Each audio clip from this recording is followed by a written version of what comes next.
Hi, guys, and welcome to the Truth Factor, where we do headlines with an attitude. Tonight, I have a few things. I was going to make a video earlier, but I just wasn't feeling it. Then some more things started trickling out, and I was like, well, I got to get this information out there. Um, I'd feel bad if anything happened, and I didn't, right? So that being said, uh,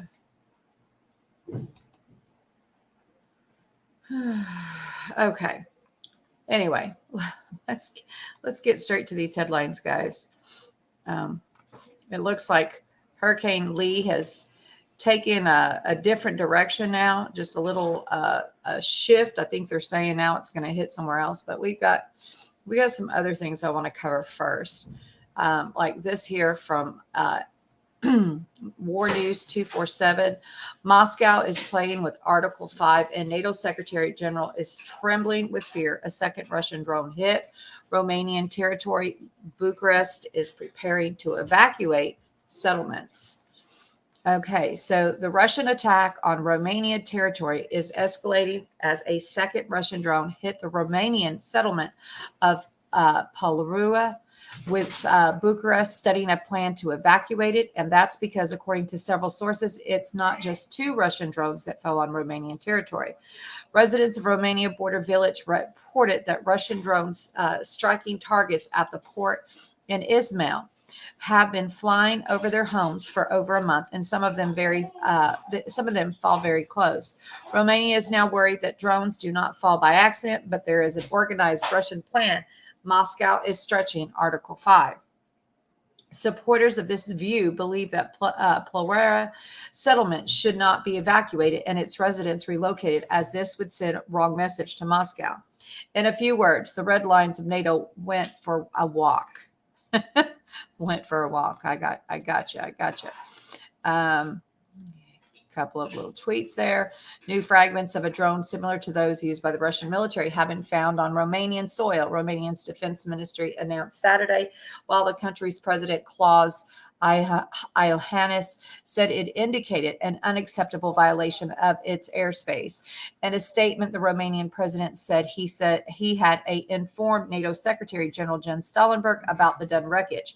The second to crash on the Romanian soil this week, and that Stoltenberg reiterated the alliance's full solidarity with Romania. Now, remember, earlier there was reports that it didn't happen, and now we're getting reports that this is the second, right? The detection by Romanian authorities on Romanian territory near the border with Ukraine of new drone fragments show an unacceptable violation of the airspace of Romania, a NATO member country, with real risk of the security of Romanian citizens in the area, commented the Romanian president. I categorically condemn this incident caused by the Russian attacks on the Ukraine Danube River ports. Attacks on the Ukraine river ports just hundreds of meters from the Romanian border have raised security risks for NATO, which members have a mutual defense commitment. The military has secured the area and debris will be analyzed. I can confirm that pieces that may belong to a drone have been found. Yeah.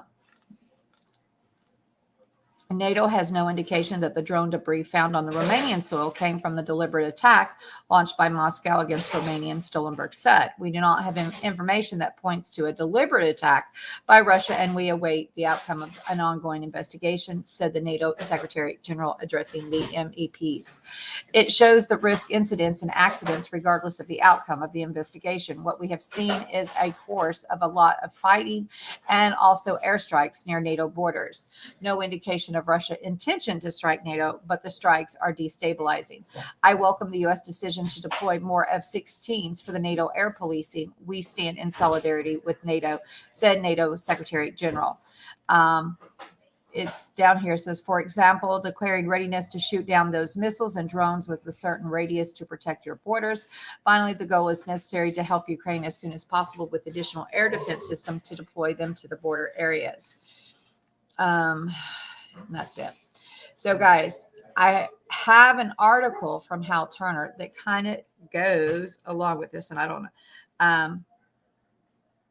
Here it is. Okay, so here is from Hal Turner. That was quick, wasn't it, guys? absolutely quick. We have a flash. The U.S. is moving combat jets to Romania in addition to others committed to NATO. The United States is moving combat aircraft to Romania, but not for NATO. What does that translate to you to in your mind? The U.S. versus Russia directly. The word of this came from U.S. Ambassador to Romania, Kathleen Kavlak. The United States plans to station combat aircraft in Romania in addition to those performing NATO air policing duties, said the ambassador. Notice she said the combat aircraft, not refueling tankers or cargo planes. No, she explicitly said combat aircraft. Did all of us somehow miss a vote in Congress about some minor little detail like a direct U.S. war against Russia? Well, I guess maybe he doesn't know about this other stuff that's going on. But nonetheless, we do know that there is a need for extra, I guess, military presence, according to the War News 247 article. Then we also have, and this one here is what I find very alarming. This is from Breitbart.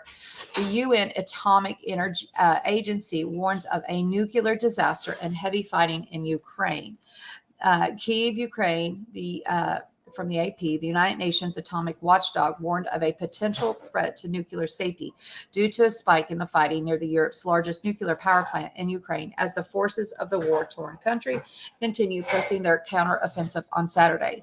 The International Atomic Energy Agency said its experts deployed at the Russian-occupied Zaporizhzhia nuclear power plant reported hearing numerous explosions over the past week and a possible indication of increased military activity in the region. There was no damage to the plant. I remain deeply concerned about the possible dangers facing the plant at this time of heightened military tensions in the region. The IAEA Director General Rafael Mario Grossi warned in a statement issued late Friday.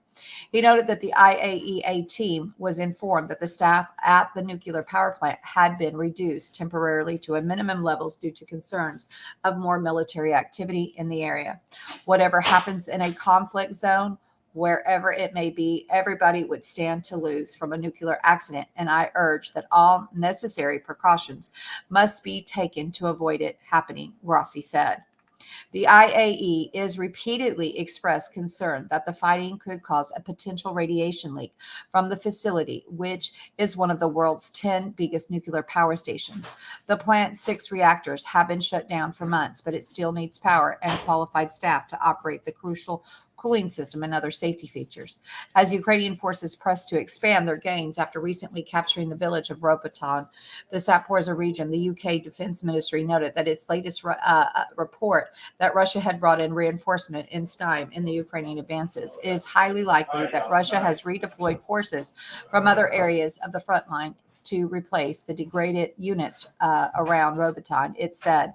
These redeployments are likely limiting Russia's ability to carry out offensive operations of its own along with areas of the front. The Washington-based Institute of the Study of War noted that the Russian military has made notable changes to its command and control structure to protect command infrastructure and improve information sharing.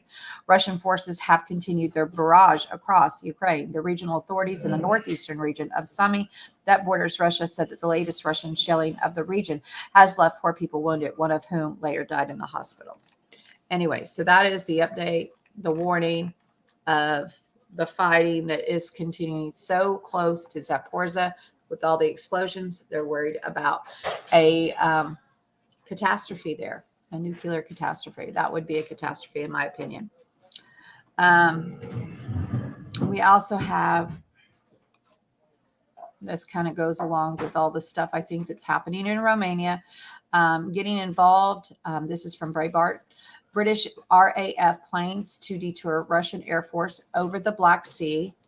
The United Kingdom will be engaged in military efforts to deter Russia's attacks over the Black Sea, the Prime Minister's office has said as the government condemns the Kremlin for damaging global food security. Russia withdrew from the Black Sea grain deal in July, an agreement brokered between Putin's government and Turkey, which allowed ships carrying Ukrainian grown grain to transit the Black Sea to the world beyond. The deal was seen as critical given that the Ukrainian export represents one of the top sources of grain for areas such as North Africa and the Near East. and this slump in a supply by grain being held up in Ukraine saw global prices soar, intensifying hardship for many. The British government has said that the deal provided a lifeline for millions of people around the world who depend on Ukrainian grain exports, despite Russia's move to resume attacking civilian ships in the Black Sea, which is Ukrainian logistical link to the outside world for bulk cargo. The UK said it would be providing cover in the region to see the flow of a ship continue. In a statement by the Prime Minister Rishi Sunak's office on Friday, the UK said it would use the nation's intelligence, surveillance, and reconnaissance in military efforts to deter Russian attacks in the Black Sea. It said it would alert the world if the intelligence showed Russia was about to launch attacks on civilian shipping and would reveal the attackers should they take place to prevent fast Freddy claims that seek to deflect blame from Russia. Making clear how this would be achieved, the UK stated that this would be British warplanes deployed to the Black Sea. The statement asserted as part of these surveillance operations, the RAF aircraft are conducting flights over the area to deter Russia from carrying out illegal strikes against civilian vessels transporting grain.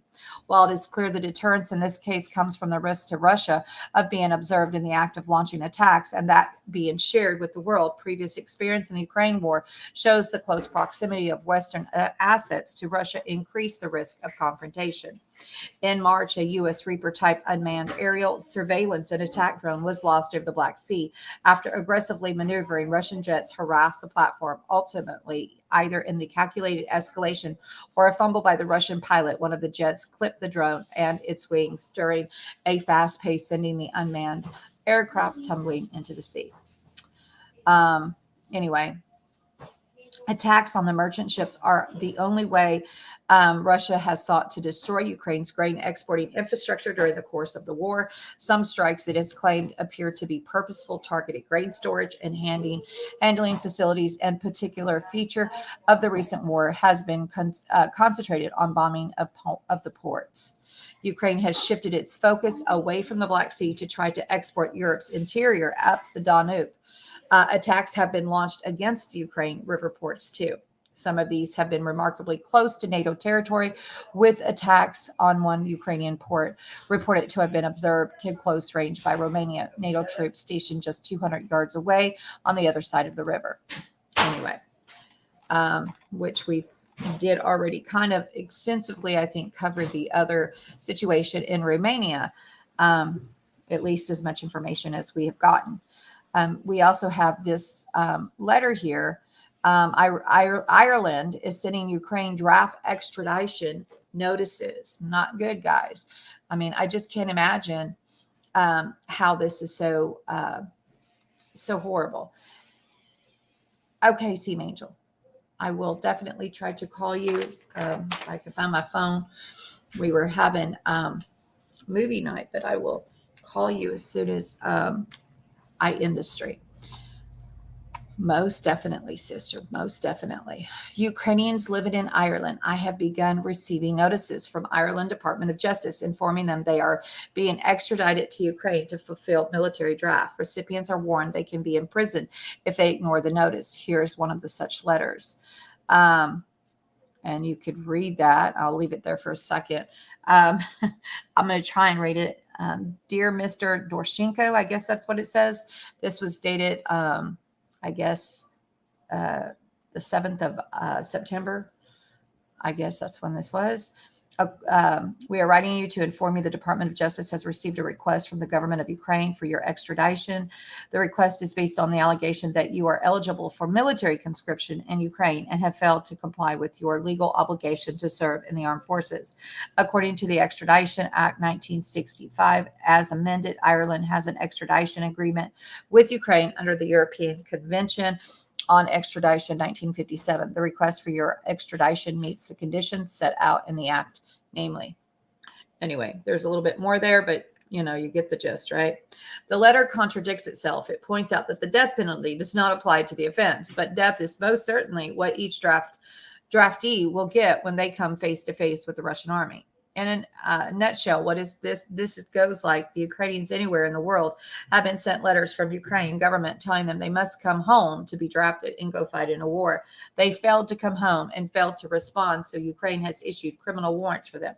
Country, these peoples must extradite someone for a criminal warrant because extradition is agreed to by a treaty. That is how desperate Ukraine has become to draft more people to die against Russia. And it has to be crazy, guys. I couldn't even imagine. I couldn't even imagine. Okay, guys. Then we also have this here. NATO commences SNAP Northern Coast exercise in the Baltic on Saturday, which is today. They began a SNAP military exercise northern coast in the Baltic Sea near St. Petersburg, Russia. The exercise involves 30 ships and more than 3,000 NATO member country service members. It will, for the first time, practice how to respond to Russian assault in the region. Germany's Navy chief said on Friday, "We are sending a clear message of vigilance to Russia, not on our watch." Vice Admiral Jan Christian CAC told reporters in Berlin, credible deterrence must include the ability to attack. Troops from all NATO countries on the Baltic Sea, plus soon-to-be member Sweden and non-Baltic allies, the U.S., Canada, the Netherlands, Belgium, and France, will train side by side. They will practice amphibious operations and strikes from sea to land. It is Russia they will be practicing to attack. Even the name of the exercise, Northern Coast, is a direct reference to St. Petersburg, Russia, as seen on the map below. The U.S. Navy will send the Mesa Verde into drills. CAC said a ship of more than 200 meters length designed transport and land some 800 Marines in an amphibious assault. Securing the sea routes through the Baltic Sea is another focus of the exercise that will take place off the coast of Latvia and Estonia. Finland and the Baltic states depend to almost 100% on the maritime supply routes through the Baltic Sea, CAC noted. Should the Suwalki Gap be blocked, and this can be done easily as there are only 2 roads and 1 railroad line, then we are left with the sea routes. Only that's where we will have them to make our way through. The Suwalki Gap, a narrow land corridor of some 65 kilometers, is the only connection linking the Baltic states to Poland and NATO's main territory in Europe. It will be the first exercise of the size in Germany Navy, the biggest navy on the Baltic Sea, according to CAC, will command from its new maritime headquarters in Rostock, which is just reached operational readiness. Germany aims to provide the facility to NATO as a regional maritime headquarters capable of leading the alliance operations in Baltic Sea in case of conflict. It is vital to remember that just one misstep by NATO during this so-called exercise will trigger a massive Russian defensive engagement to protect St. Petersburg. And guys, I can't even imagine. I believe in these drills, I guess, everybody's got to be prepared, but I think we're playing with fire right there, guys. Then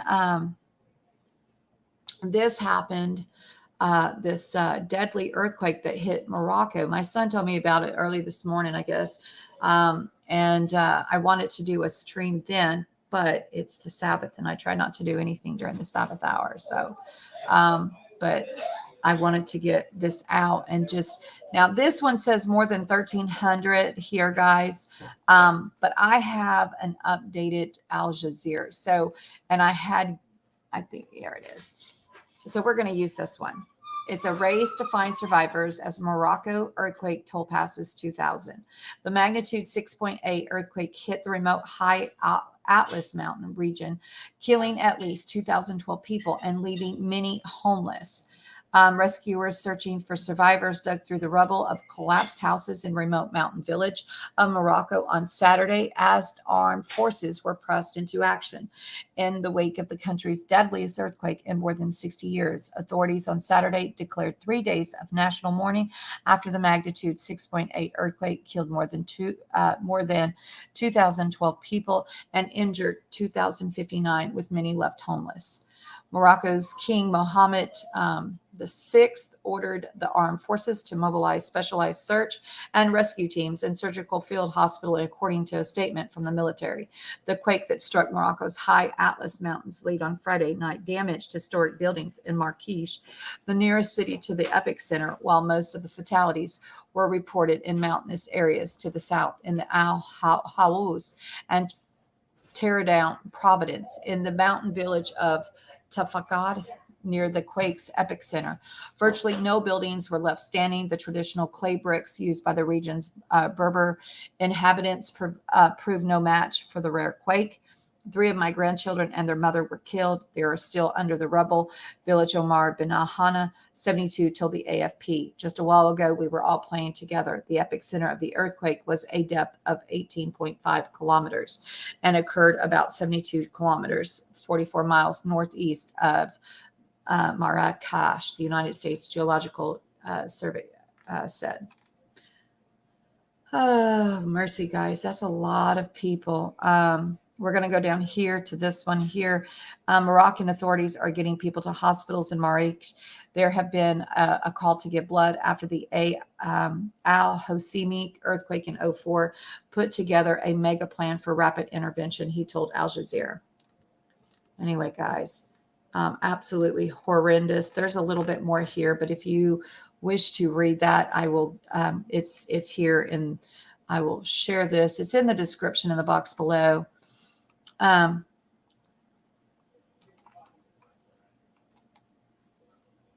It is absolutely crazy, isn't it, sister? I do want to wish Faith Over Fear a very happy birthday. Today is her birthday, guys. So happy birthday, Faith Over Fear. I want to make sure that we get that out. Then we have from Hal Turner, oops, computer modules are changing for Hurricane Lee. The ECMWF shows Long Island, New York broadsided. A computer weather module for Hurricane Lee, changing the latest ECMWF, shows Long Island, New York being hit at its eastern tip with strong effects on New York City and New Jersey next Friday before it crosses Long Island Sound and slams into Rhode Island, Connecticut, and up into Massachusetts. Here's the latest forecast map using the ECMWF weather module from the National Weather Service, showing landfall this coming Friday, September 15th, as described above. Of course, computer modules can be wrong. This can and will change between now and next Friday, but they could change for the worse the way they did in Hurricane Sandy, which was traveling north along the U.S. East Coast and suddenly made a sharp left turn into New Jersey and brought havoc to my home state of New York. Flooded subways, flooded road tunnels, and more. Seems to me it's happened once. It can happen again. Just start preparing just in case. So, guys, I mean, this is actually probably longer time frame than I've seen some of these others come up. People should be preparing, and I would say all the way up the East Coast there, because you just never know. Obviously, it was scheduled to hit up in Canada, I think Nova Scotia, but now they're saying maybe New York. So be prepared, guys. Be prepared. Anyway, that is what I have for you guys this evening. I love you all. I thank God for each and every one of you. Again, we want to say happy birthday to Faith Over Fear. Just gonna keep Ukraine in prayers. We don't want no nuclear catastrophe. And again, we have the UN atomic energy people sounding the alarm because of all the explosions and the fighting taking place so close to Zaporizhzhia. Then we also have a situation that could, I guess, escalate pretty quickly there in Romania. So I don't know if Moscow is really testing NATO, pushing that envelope just a little bit, see how much he can get away with without triggering Article 5. But I'll tell you, if they're evacuating people, they're sending combat aircraft there. Oh, and happy birthday to Alien Believer's wife as well. Happy birthday to everybody born on September 9th. Happy birthday, Linda.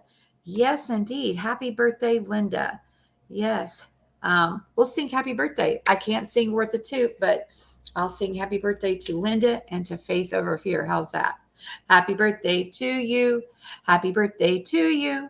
Happy birthday, dear Linda and Faith Over Fear. Happy birthday to you.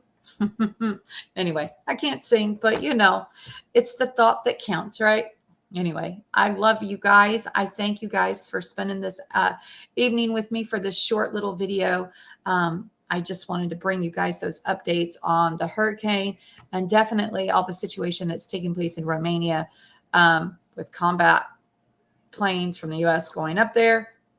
It definitely can be something serious, guys. Anyway, I'll keep my eyes and ears open, and I hope you'll do the same. God bless you all, and have a wonderful, blessed evening.